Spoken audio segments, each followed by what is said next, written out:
Hello Taurus, I'm Dottie Henson, the Queen of Diamonds. Welcome to your reading for the Sagittarius New Moon. Batter up.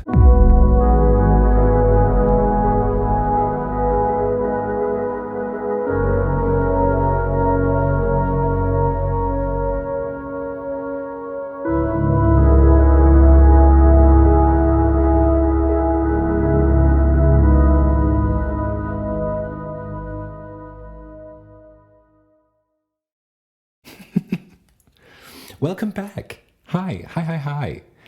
Do let me know how you like the new intro. I hope that it was relaxing.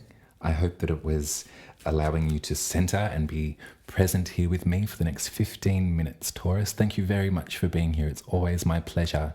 And thank you for your support of my channel. I really do appreciate all of your likings and subscribings and comments. It's been such a lovely time with you over this past bit. And I really do just wanted to give you a direct shout out and say I love you very much. Thank you.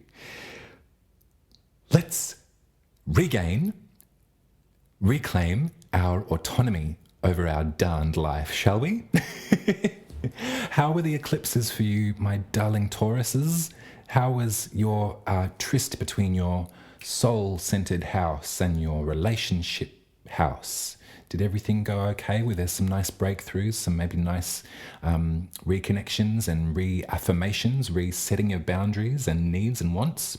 I hope that there was. I hope that you were nice and vocal about that kind of stuff. And I hope that the universe or God or spirit or whatever language you like to use, I hope they were kind to you and you could see where they were pointing you, what direction it was. So now as we kind of rumble on through and feel the aftershock and the reverberation of the eclipses through our very bodies, we get to look forward to this Sagittarius new moon. It's the day after Sagittarius season begins. 1 degree of Sagittarius, the sun and the moon come together. So this is quite a fresh perspective, perhaps from some of that deeper, darker, murkier, revealing energy of Scorpio. The tarot card in the Major Secrets is Temperance. And when I look at this, it's really nice because I'll show you the aspects in the chart as well. But Temperance is Sagittarian energy in the Major Secrets, as I said, and it's all about alchemizing fire and water. It's alchemizing our emotional well springs, our body, and our passion and our access to magic and to possibility. So Temperance doesn't say, let's do one or the other, or let's what does my mum say? Addition, not subtraction. You can do both. You can have these things. You can do these things. And if you do these things as well, if you add this to your diet or to your routine, your rhythm, then this will benefit the other. It's difficult to mix fire and water together because we often get, a bunch of hot air. But Temperance is here to remind us that it's possible to achieve. And so as we move gently away from some of that soul searching that the first house eclipse had in store for you, and some of the redirection maybe in your relationship zone, Sagittarius rules your 8th house. Now, there's many different ways to describe all of this stuff, and I don't want to drag you across the coals again, Taurus, into a space of grief. The 8th does embody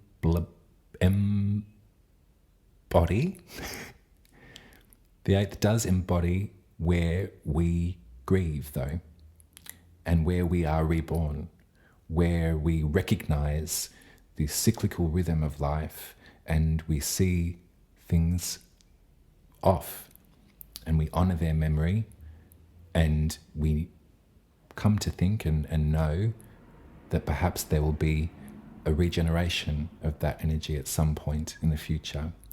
It's a space where we find ourselves bound in some ways. I'm gentle with the language of soul contracts. I think that that's probably a thing that we all, I know I've said it quite a lot, so I'm not retracting, but I'm definitely revising what I mean by that. The experience of feeling feeling at one with another energy and all of the intensity of that emotion. That's what the eighth house has in store for us. This is where we can go there. The eighth house is where we are connected to other folks as well, where we potentially can collaborate, be it financially or otherwise. But there is definitely, like the seventh of relationship, of our beloveds, the eighth is about connection, and perhaps a space where the deeper emotions are felt in connection. Yeah. So to manifest there, that's interesting. I wonder, because Sagittarius energy is so forthright and profoundly optimistic, ruled by Jupiter, they seek to explore.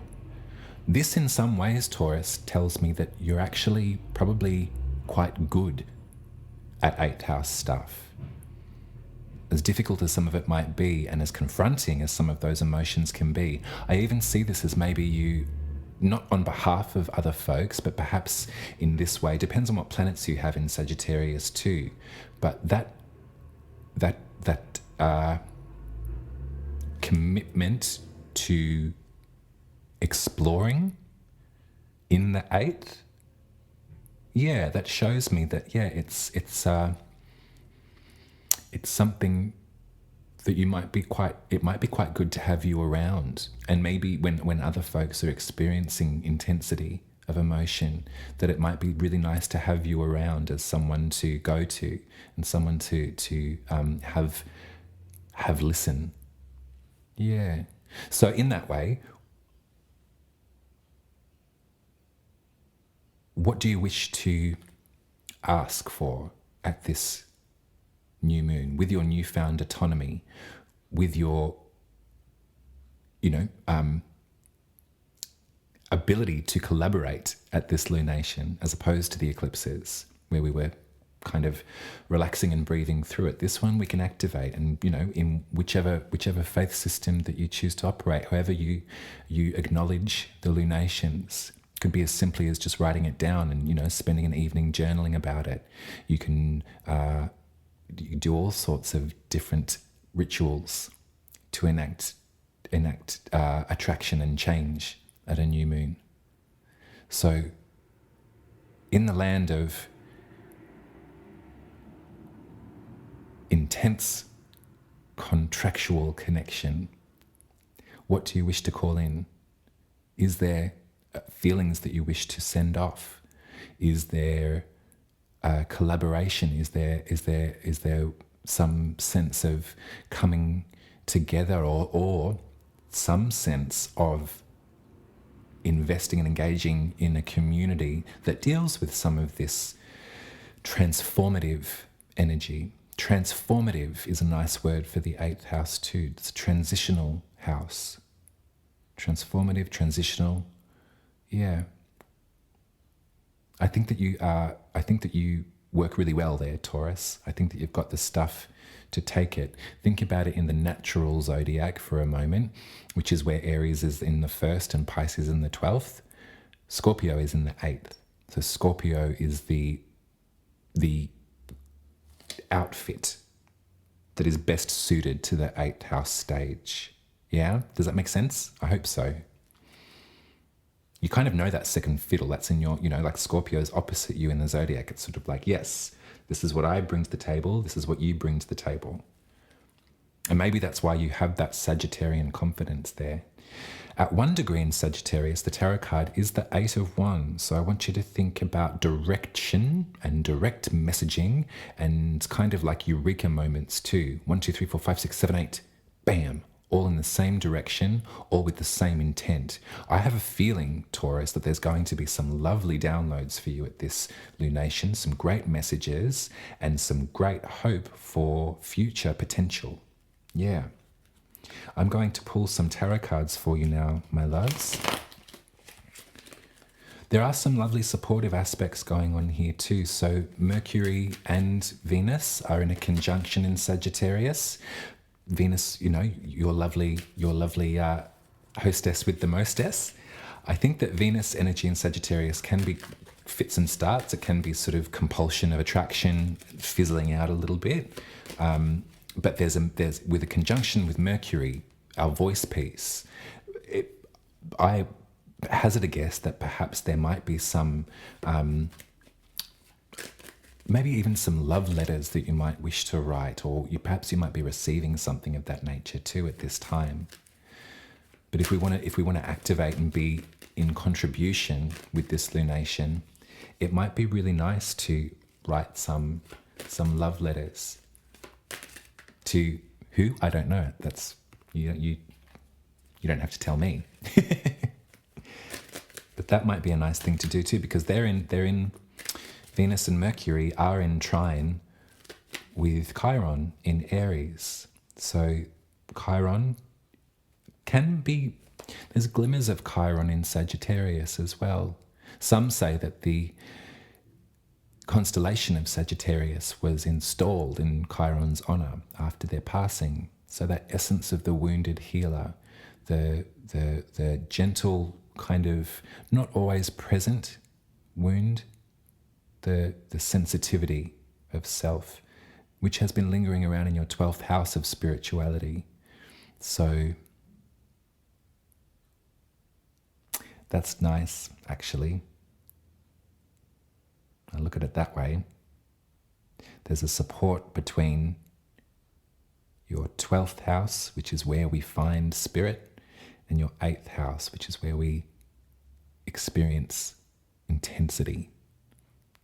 So maybe you can look to some of these maybe subconscious, unconscious, half-conscious wounds that you might be carrying with you at this time. Maybe you've come to some sort of realization about where some of these nagging pain points, perhaps even this like repetitive behaviors. I know that I've been experiencing that a bit lately, is this kind of repetition that I've been quite feared of. It's manifesting in my life as sort of like a champing at the bit sort of frustration. I've said to myself a couple of times, well, what would make you happy?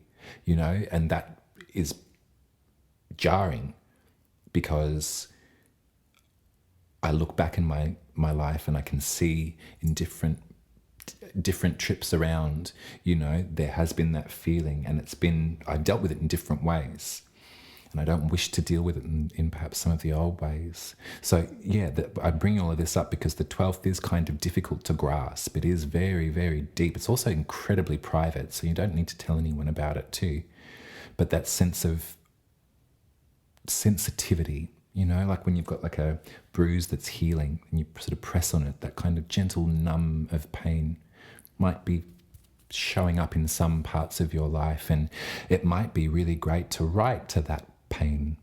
Maybe at this lunation, that might be a nice love letter to send with that Venus-Mercury relationship.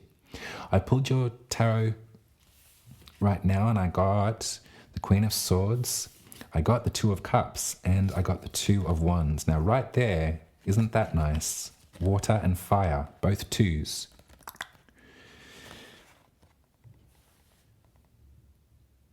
And this Queen of Swords is someone who works definitely from intellect first, from a rational mind, from somewhere that there's an expertise of the cognitive grasp here. Maybe you've come into some sort of connection with somebody recently that has offered you some kind of perspective, some kind of truth has been laid on the table. There's been some exchange here. When you can trust this Queen of Swords, we can trust this energy. This person, I think, is working from integrity. They're working from what they've analyzed the situation. Yeah. And I see this Two of Cups here. You know, there's that staff of Hermes right in the center, Whenever you see that image, you often might see it on hospitals and things like that. I saw it one day with my friend, and they were like, oh, there's that snake stick thing. And I was like, yeah, Two of Cups. What the hell does that mean on a doctor's? So I looked it up, and now I know it's the staff of Hermes. So it's sort of, it's the sign for healing. This Two of Cups here is a healing exchange. And look, you can see there's someone in yellow and red. There's a fire essence here, and there's a beautiful liquidy silk blue watery figure here. It's almost like a sort of coming together of those different parts of you, allowing your emotional body its room, and also having that in some way inform your magic, your zest, your passion, your drive for life. The Two of Wands here, this figure is sitting right in the center of a portal, aren't they? 1, 2 wands. I feel that there's going to be some direction in your life coming up for you, Taurus, and I think that it's taken a little bit of time and a little bit of tenderness, and perhaps some of this 8th house manifestation can be setting down some of that anxiety or some of that worry, think about... It happened to me the other day. I was sort of like, whoa, what's this emotion? Because it ran through my body.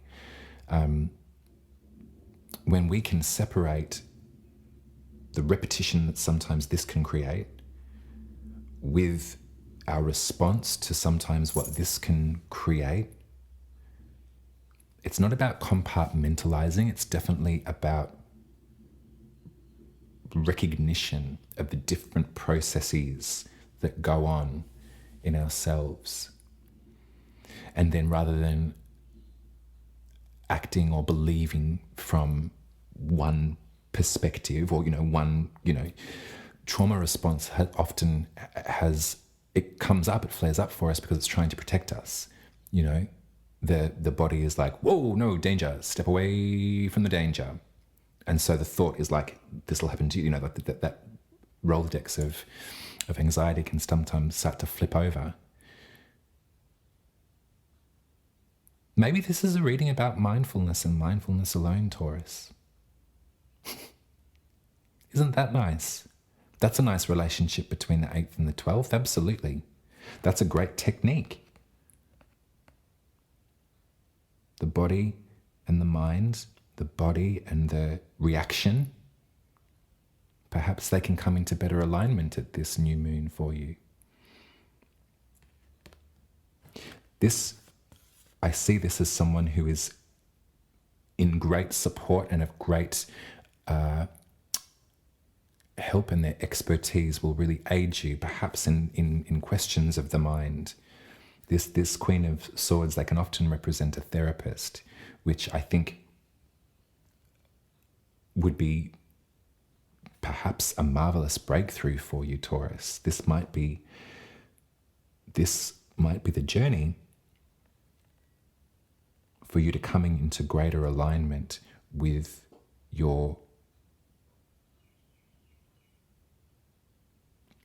the autonomy over your own happiness. Yeah.